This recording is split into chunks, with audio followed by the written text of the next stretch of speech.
Hello, all you hardcores. Porky here. Today I'm joined by Julian. How are you doing, Julian? All good, mate. All good yourself. I'm all right.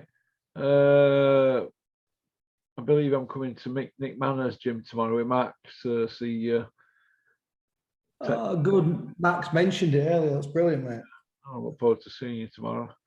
I had a lot of emails, a lot of things, sending comments about your comments about Tyson Fury would beat would lose against Lennox if they fought. And you want to come on and explain it a little bit differently to in layman terms? Yeah, thank you. I guess I just want to add context. I don't feel I need to justify, by the way, these are mythical matchups. I guess part of the fun is that we'll never know. You're talking about cross generations. What I always struggle with, Russell, well, several things, but I struggle when my comments, I said Tyson Fury was the best heavyweight of his generation. I included both the Klitschko's in that statement. Now, that's quite a big statement to say that he's probably, he's not all the way through his career yet. Anything can happen in the next 2 or 3 years with Fury. But you make a comment like that, which is a positive thing, and then you just happen to say that head to head, you fancy another all-time great fighter would have a style and the artillery to beat him and to walk through him. And it's like you've assassinated the Pope. It's bizarre. And I always think that when you're having a debate with somebody, it's got to be constructive. Yeah. Okay, everybody debates things in a different way, but you got to be constructive. So Lennox Lewis has been beaten twice. He's got knocked out twice. That happens at heavyweight, albeit great fighters generally don't get beat twice in such a fashion. So you have to look at things such as that. But Lennox Lewis was a world junior champion as an amateur. He was a Commonwealth gold medalist in the amateurs. He was a 2-time Olympic gold medalist. He was also the former undisputed, not unified, undisputed heavyweight champion, which Tyson Fury has yet to do. I'm sure he will do that, by the way. I'm sure he'll unify completely. He was a 3-time heavyweight champion of the world. It's such a really big legacy. And when boxing historians often put their mythical top 10 greatest heavyweights of all time in the mix, Lennox usually does really well. He comes out quite favorably. I made comments saying that I think some of the smaller fighters and the other fighters, it's difficult to put Fury against those guys because he's just so much bigger. You couldn't possibly expect a Marciano or someone like that to beat Fury. He's just way too small. And then to suggest that Lennox would knock him out, you just met with just some of the comments were cheeky. And I know you have to remove some of them because they're just vile. And I think, what does that say about you? First of all, you're not prepared to come on here and have a constructive debate and talk about it like sports fans, because forget the background. We're all sports fans. We're all boxing fans. Why wouldn't you have a constructive debate? Why would you hide behind a name that's a fake name and have fake profiles? And it just makes me quite sad, actually, that people are not prepared to have a healthy debate. And what I've also found, and I appreciate you giving me like a little bit of an audience here, but what I've also found is historically, or in my experience, this is not to say it's true, there are 3 fighters that stand out that you just can't say anything about them. The fans seem to be fanatics. So first of all, there's Mike Tyson. Mike Tyson was a great heavyweight champion. It was massively exciting. But there's a myth going around that Mike Tyson knocked everybody out in the first round. And he would have knocked Ali out in the first round, Foreman, Holmes, everybody. And whenever you say anything about Mike Tyson, you get absolute venom and vitriol thrown back at you. The second fighter who truly was a master and an all-time great was Floyd Mayweather Jr. Whenever you say anything about Floyd Mayweather Jr., you debate the fact that it was called TBE, the best ever, and I probably wouldn't think he was the best fighter who's ever lived. Whenever you say anything contradictory to that, again, you get this attack from boxing fans. And now what we've got now is we've got this thing with the Furies, and I've stated I'm a Fury fan. I like Tyson Fury. I've called Fury will win so many of his big fights when he was an underdog, and I'm a Fury fan. but you can't say anything about the Furies, not just Tyson Fury. Look at what happened to Carl Frampton when he went against Tommy Fury. There's this fanatical following around the Furies that if you say anything at all, what's not deemed as being positive, and you don't hail down and say they are the greatest and Fury's the greatest fighter who's ever lived, you just get assassinated. And I find it curious, and it's almost like, this is going to sound really insulting. Those three fighters I've mentioned, it's almost, they've got a large casual following because they're such three massive names, but they've got huge casual followings. And especially with Mike Tyson and perhaps Tyson Fury, there's a lot of folklore around those guys, like they're absolutely invincible. And I just wonder where it comes from. Yeah, it's boxing fans are a bit different to other sports, aren't they? It's a bit more emotion involved in it, really. They don't mean no harm, I don't think. It's like watching your son play football, isn't it, on a Saturday morning, play for school, and if anybody tackles your son, you're having to go to the other. Oh yeah, he's straight in.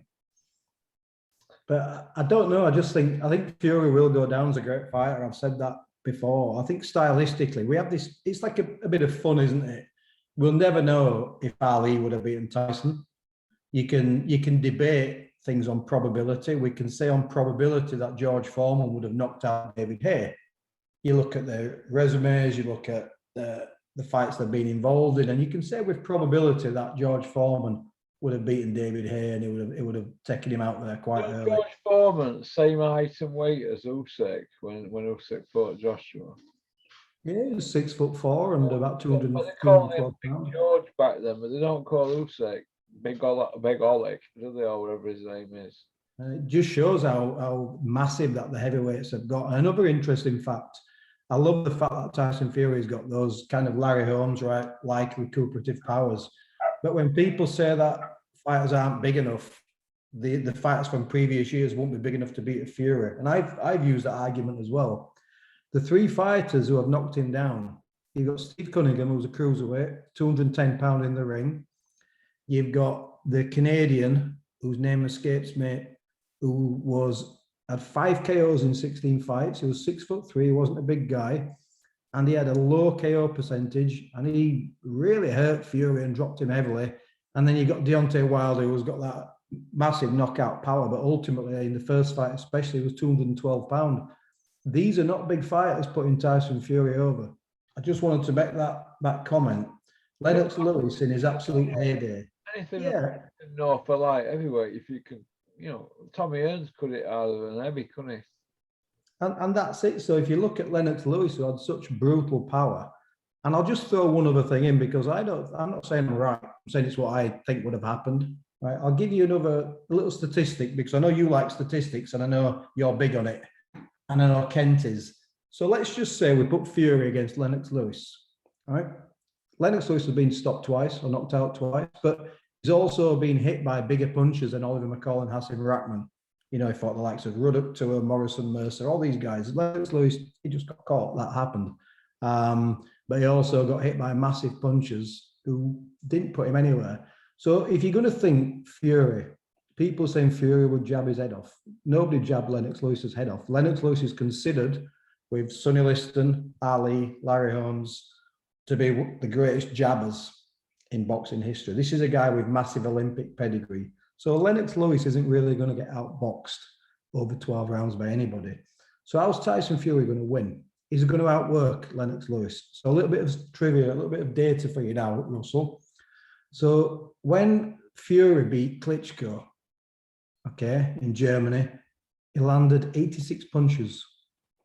When he beat Wilder the first time, when he fought Wilder and drew with Wilder the first time, he landed 84 punches. These are the official punch stats.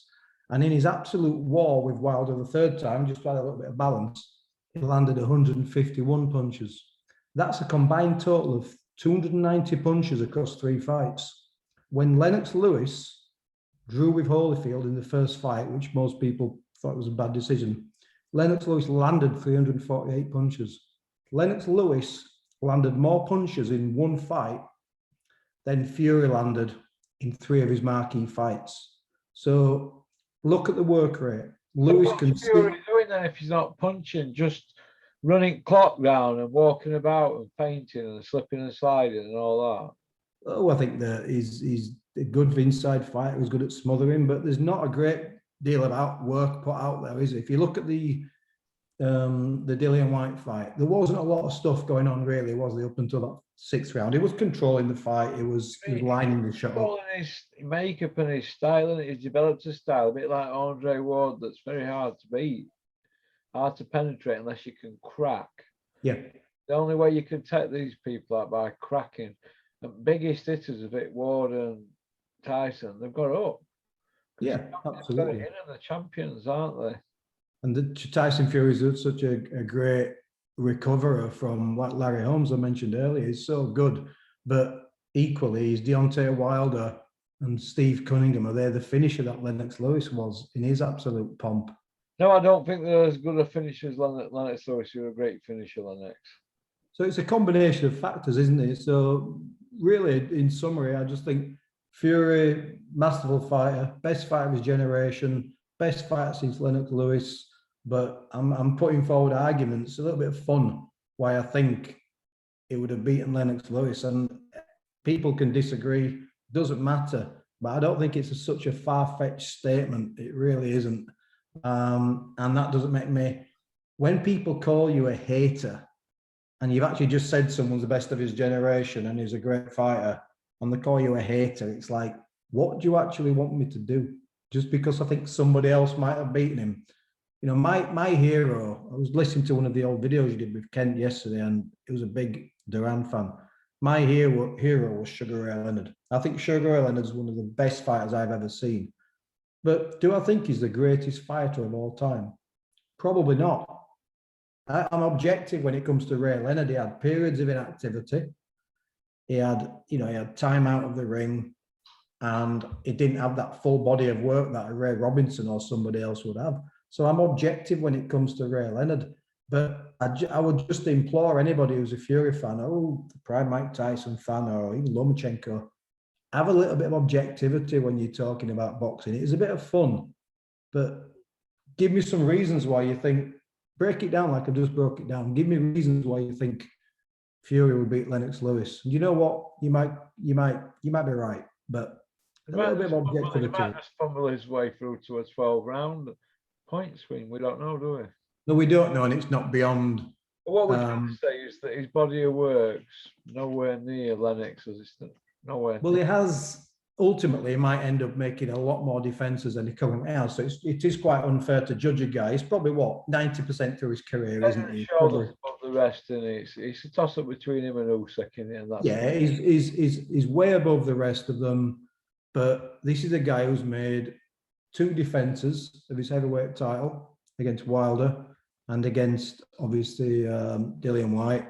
And when we talk about great fighters, it's not just matching them head to head. You have to look at the body of work. So look at the body of work of Ali, 21 defenses over 2 reigns. Larry Holmes, 20 defenses. Joe Louis, 25 defenses. Vladimir Klitschko, unbeaten for 10 years. You have to look at a body of work. And right now, we're talking about somebody who's made 2 successful defenses. Yeah, that's the cold hard light as day for facts on that one, isn't it, Julian? Yeah, absolutely. Is he a great fighter? Absolutely. Yeah. Okay. Big Meech has put a press statement out saying he's going to be trained by Angel Garcia. Is it Robert Garcia? Sorry. Robert Garcia. Robert Garcia. I don't know if he's still going to be with Angel Hernandez. It didn't say, but it's going to, or Ed trainers Robert Garcia or something. So, what do you think to that? I think that often happens. In terms of Hernandez, I'm sure he'll be an assistant, and what sometimes happens with the likes of Joshua, he'll do the bulk of his work in the US, hopefully, with Garcia, if that's the plan. Can't see Garcia leaving the US and coming up to the UK, leaving his fighters. And I think he'll have Hernandez as an assistant, effectively. But listen, you get to a stage in your career, there's not a lot of improvement left in Anthony Joshua because there's not a lot of time to get that improvement. I think someone like Garcia, if it makes him feel good, if it gives him a renewed energy in camp, that's a good thing. At this stage of his career, he might get 1 or 2% improvement out of him.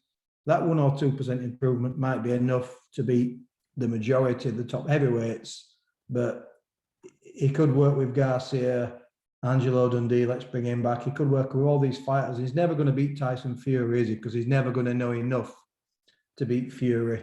But the trainer will always have an impact on the fighter, but not the massive impact that people are going to expect. Yeah, I agree. Looks like Joe Joyce against Parker's off. What do you think of that? It's a shame, is that, because that was an interesting fight, wasn't it? There's something behind the scenes there. Somebody's found a spanner in it works behind the scenes. That's the frustrating thing, mate, isn't it? Because you get these fights and you think, do you know what? That's a decent contender sort of fight between those two. Because though, but it's a good solid Saturday night Sky fight, isn't it? Or a Saturday night at the Zone, but not pay-per-view. No, it's not pay-per-view, but you'd watch it, wouldn't you? Parker's all heart, he's technically decent. Joyce, you would think, would be a little bit too big for him, maybe a little bit too physical for him, but it'll probably go a long way. And it might tell us a little bit more about Joyce and the fact that he's back out there as well. But it's gone again, hasn't it? And as you know, I don't watch too much of this kind of interviews and stuff, but I did catch something with Eddie Hearn this week. It was pretty interesting, actually. I'll always be objective again with Eddie Hearn. There's that word again, but it was being quite philosophical about certain things. And Kugan Cassius was saying to him that, the people in the industry, it looks like they're not going to work with you and make these big fights because basically you think I'm a prick. And Eddie Hearn said, yeah, these guys think I'm a prick. And it was interesting because we've got this Cold War now, haven't we? We've got Warren and Hearn. And Eddie was more or less saying, look, I'll make a fight with anybody. I don't care what they think about me. He didn't name Warren and goes, but there are other people out there. No matter what, they will not make a fight with me just because they fucking hate me that much. They won't move their fighters' careers on. And I thought it was an interesting sort of comment. I mean, you and I have said before, it's 6 and 1.5 dozen of the other, isn't it, really? But the upshot is these fights aren't getting made. Damaging sport between their egos. They know it as well, Look at all the great fights that it's not happening. It's been going on far too long now, hasn't it? And there's somebody that can step in and say, listen, these have got to fight you for sake of sport, man. Well, why can't that happen? It's so sad, isn't it? You have to look at facts, don't you? So, for example, we didn't get Khan and Brook for all that period of time. Well, and then the minute Eddie Hearn came out of the picture, got it. The fight got made. It's Shields, Savannah Marshall and Shields was made. Yeah, that's made. That'll happen. And it's all these things, isn't it? So Eddie says, I made this great fight. I made that great fight. And I was just, talking about Eddie and Warren, but Eddie will say, I've done this, I've done that. But a lot of these fights are in-house, aren't they? They're in-house fights. You got a bit of gut rot there, mate. I don't know what it is, mate. A bit of gas, I think. I've been drinking. What are you drinking? Oh, Fanta. Oh, God. Well, these at the factory, so. Yeah, it's a shame for boxing, Russell. We're getting some pretty good fights, and it proves when we do get these fights, we get some cracking action, don't we? Listen, and get Froch, Calzaghe, Witter, Atten. We never got them fights, but there's been other ones. I don't think Billy Joe fought Macklin or Barker, did he? Or did you know what I mean? Billy fought Andy Lee, but.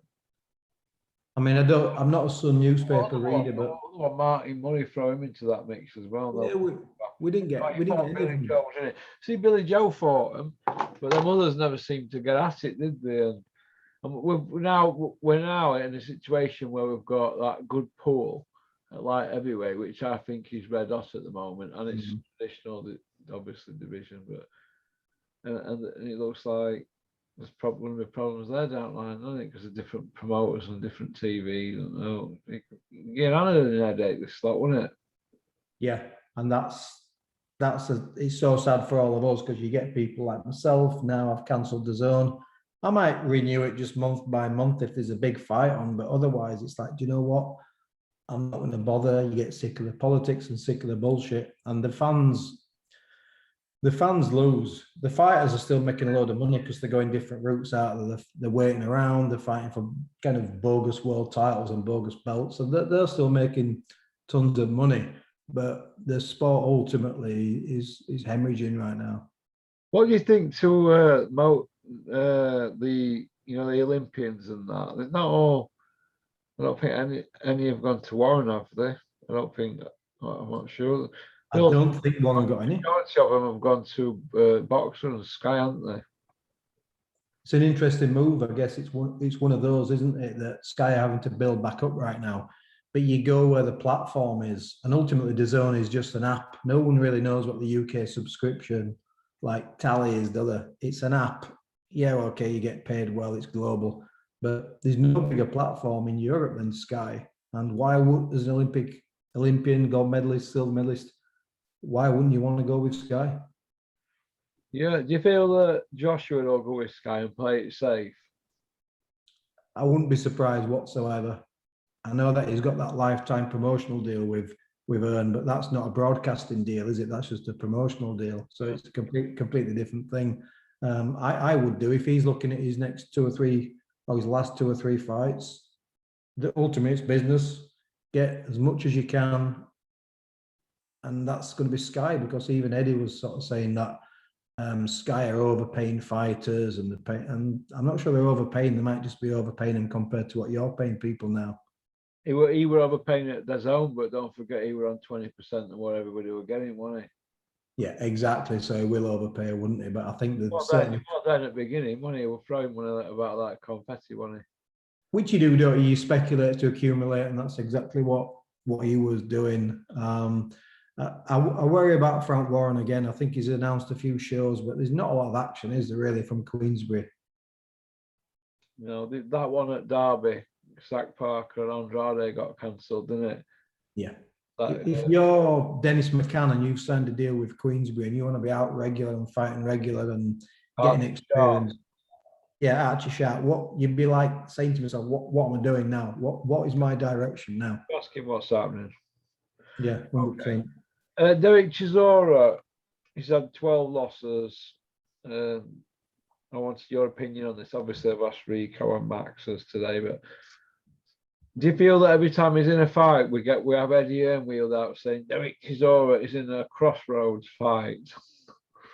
It was funny because the Eddie Earn thing I caught something with him, like I said, and I can't remember the name of the guy they were on about Chisora fighting, and maybe I can't pronounce it. And Eddie Earn said, "This is a must-win fight for both." And I thought, he's like Bob Sapp in K1, isn't he? Bob Sapp was like the fun factor in K1, and he used to get smashed to bits every single time.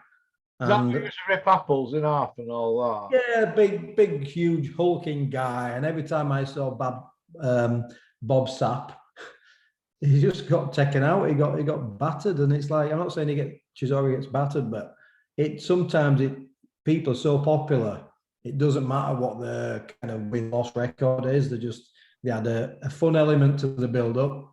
Yeah. They do unpredictable things, and people want to see Derek Chisora, and I'm going to say win, lose, or draw, because ultimately it's always lose now, isn't it? Yeah, it is. Yeah. Do you feel though that Derek's took too much punishment? I've not looked at interviews side by side. Sometimes I do that with fighters. I will look at a really early interview and then I'll watch some more recent ones to see if there's like slurring of the words and a little bit of muscle, a little bit of delayed speech and muscle memory and all that kind of thing. But he's definitely, look, he's not a defensive genius, is he? He's never going to be accused of being, Willie Pep or James Toney. So Chisora gets hit full, doesn't he? He gets hit full on. And I don't know how much he spars. I've got no idea, but you can imagine every sparring session's a war. And I think a couple of times I've seen him in the build-up, and his training team have been saying, "Oh, he's having wars in the gym. He's on fire," and that doesn't do him any good. Yeah. But he's certainly getting paid a lot of money, isn't he? He's a multi-millionaire. He's made a shitload of money, and I sometimes wonder, Russell. There's times I think if I were Chisora, he should walk away. And there are times I look on BoxRec and these fighters with 85 losses. So, yeah, it's all relative, isn't it? Yeah. Did you see Conor Benn interview where they were asking him about the people wanted to fight? Did you see it? Don't watch him, mate. In his interview yesterday, he said he don't care about McKinson, Chris Conyer, and some of the other one, Evanesian and that. When he's driving down road in his Porsche, pulling up at his mansion. That's why I don't watch him, because when he, I won't, because I'm not doing Weapon at Weeks no more, because people are saying it's too offensive. okay, yeah. But if I were, that'd be a Weapon at Week winner, wouldn't it? Well, I might be one of the helmets of the month for my comments on Lewis and Klitschko. So get your votes in, lads. I'll take it on the chin. Not Lewis and Klitschko, Lewis and Fury. Get your votes in. But that's why I don't watch Conor Benn. I watch a Conor Benn fight. He's exciting in the ring. But I think it was the one when he was showing his £250,000 watch, and I just found it really vulgar. Actually, we were in the middle of COVID, and people were losing their lives, the jobs, the homes, and he's the best for the best. And when he was showing his 250 grand watch, I kind of made a mental note to say, Conor, you're an exciting young fighter. I'll watch you when the bell sounds, and then I'll turn it off after the fight's over. I just that's how I get through boxing now, Russell. Because listen, I'm not a hater. I love boxing. Conor Benn's an exciting young fighter. He's definitely improving. He really is improving. We've done the thing to death about hopping, beyond domestic level. Sometimes it's just the stuff that comes out of the mouth, and a lot of people want to hear that. I don't. I've got a choice. I've got a mute button. I've got an off button. That's what I do. Yeah. Well, next for Dillian Whyte now then. Where does he go now then? Where does he fit into the picture? People still loved it. Dillian Whyte. I've heard Eddie Hearn mention him. I think Adam Smith had something about him. My mate was telling me the other day. He's still very popular, isn't he? I mean, in Dillian Whyte's favour, and I'm again trying to be like neutral in this question. In Dillian Whyte's favour, he's just been beat by the best heavyweight in the world, so it's no disgrace. Yeah. Fury would probably do that to most people, so it's no disgrace there. But what for me was concerning was I thought his effort was pitiful.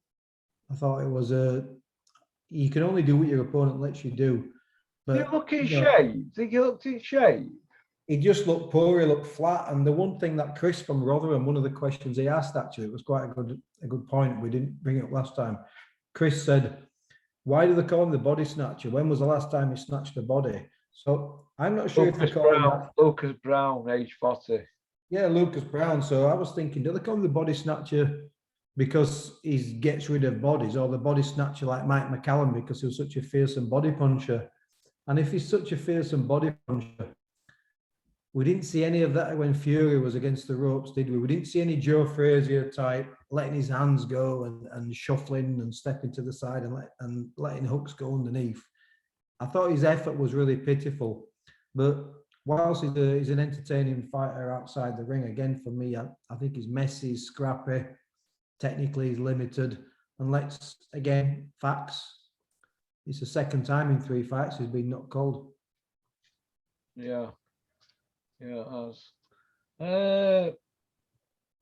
What do you think is going to happen with MTK now, Julian? Because obviously it's all been shut down now and that. Do you think they just have to let the red tape go through, and we'll have to wait? Do you think there's going to be some surprises coming out and some scalps took, male and female? You would think so, wouldn't you?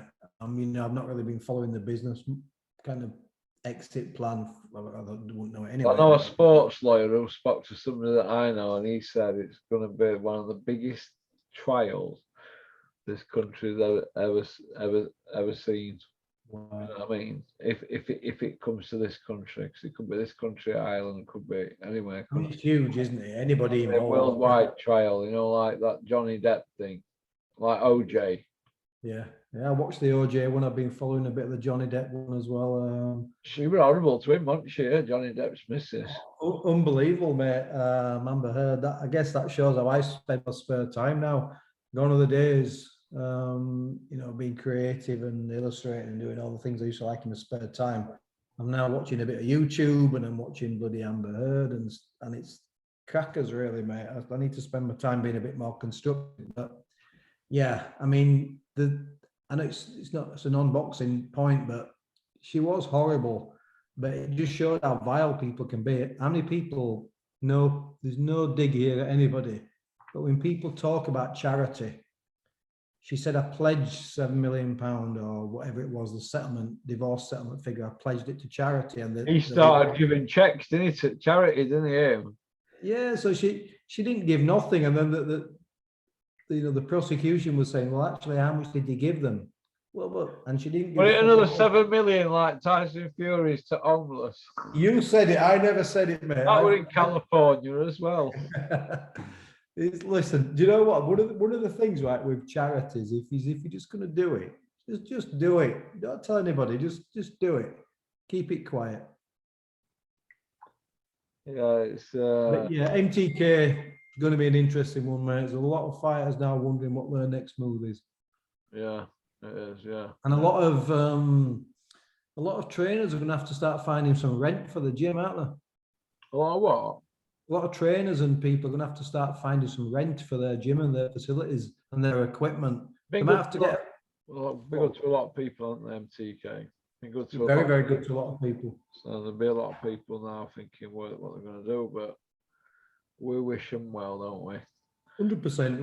Wish everybody well. All those fighters who are with MTK, that's not a nice situation to be in. The careers are kind of like wondering what's going on. Good luck to them all, and hopefully people recover and get active again. I do.